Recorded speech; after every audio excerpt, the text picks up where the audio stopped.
हरा भरा पेड़ पहाड़ियों से गिरा एक सुंदर गांव रामगढ़ था। उसी गांव में रामू नाम का एक गरीब किसान रहता था, जो बहुत ही ईमानदार और दयालु किस्म का आदमी था। वह लोगों की हमेशा मदद करता था। वह एक छोटे से घर में अपने बेटे रमेश, पत्नी शीला और बेटी अंजलि के साथ रहता था। रामू रोज सुबह उठकर अपने बैलों को लेकर अपने खेत पर जाता और काम करके शाम को अपने घर लौटता था। रामू बहुत मेहनती था, लेकिन खेतों से इतनी आमदनी नहीं होती थी कि परिवार आराम से जी सके। कभी खाने का संकट, कभी बच्चों की पढ़ाई की चिंता, फिर भी वह हिम्मत नहीं हारता था। रामू, तू चिंता मत कर, हमारा बेटा बड़ा होकर जरूर हमारा नाम रोशन करेगा। रामू भी यही सोचकर दिल को तसल्ली देता।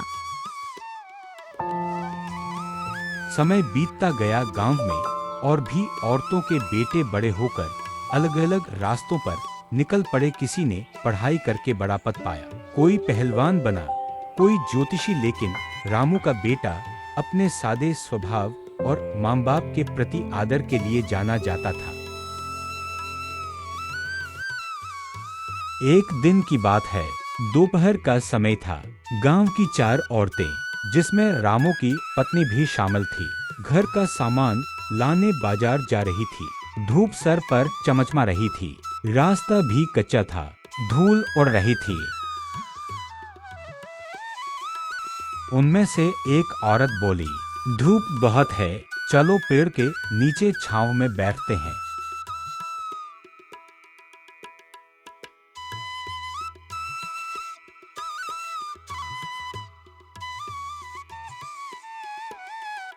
उनमें से एक औरत घमंड से बोली, मेरा बेटा तो कलेक्टर है, बड़े बड़े लोगों से पहचान है, 4 पहिया गाड़ी से चलता है। उनमें से दूसरी औरत बोली, मेरा भी बेटा किसी से कम थोड़ी है, मेरा बेटा भी पहलवान है, बड़े बड़े पहलवानों को धूल चटा देता है, मेरे बेटे को भी बहुत दूर दूर के लोग जानते हैं। उनमें से तीसरी औरत बोली, मेरा भी बेटा बहुत बड़ा ज्योतिष है, बड़ी बड़ी भविष्यवाणी पहले ही बता देता है। अपनी भविष्यवाणी जानने के लिए बड़े बड़े लोग बहुत दूर दूर से आते हैं, मुझे भी अपने बेटे पर बहुत गर्व होता है। उनमें से चौथी औरत कुछ नहीं बोली।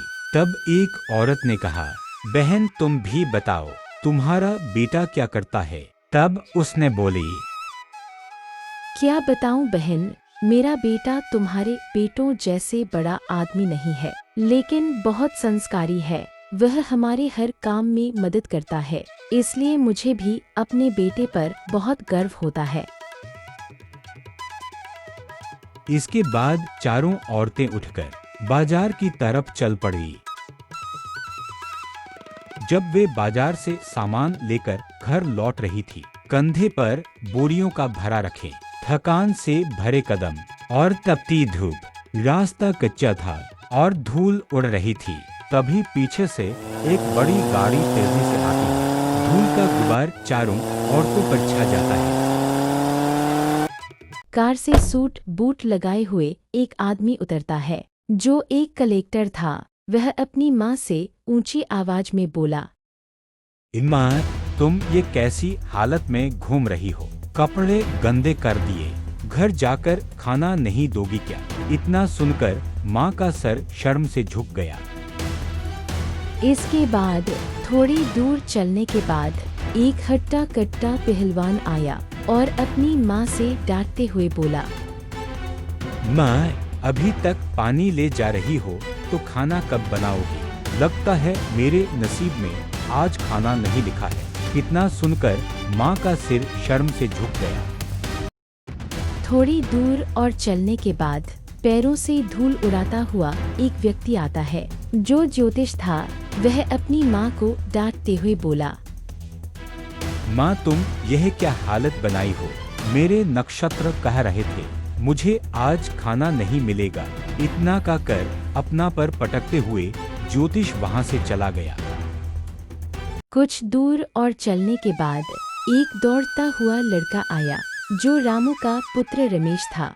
वह अपनी माँ से बोला, माँ, आप परेशान मत होइए। उसने माँ के कंधे से बोरी उतारकर खुद अपने कंधे पर रख लिया और माँ का हाथ पकड़कर बोला, माँ, आपका सिर हमेशा ऊंचा रहना चाहिए, बोझ मैं उठाऊंगा, आप नहीं।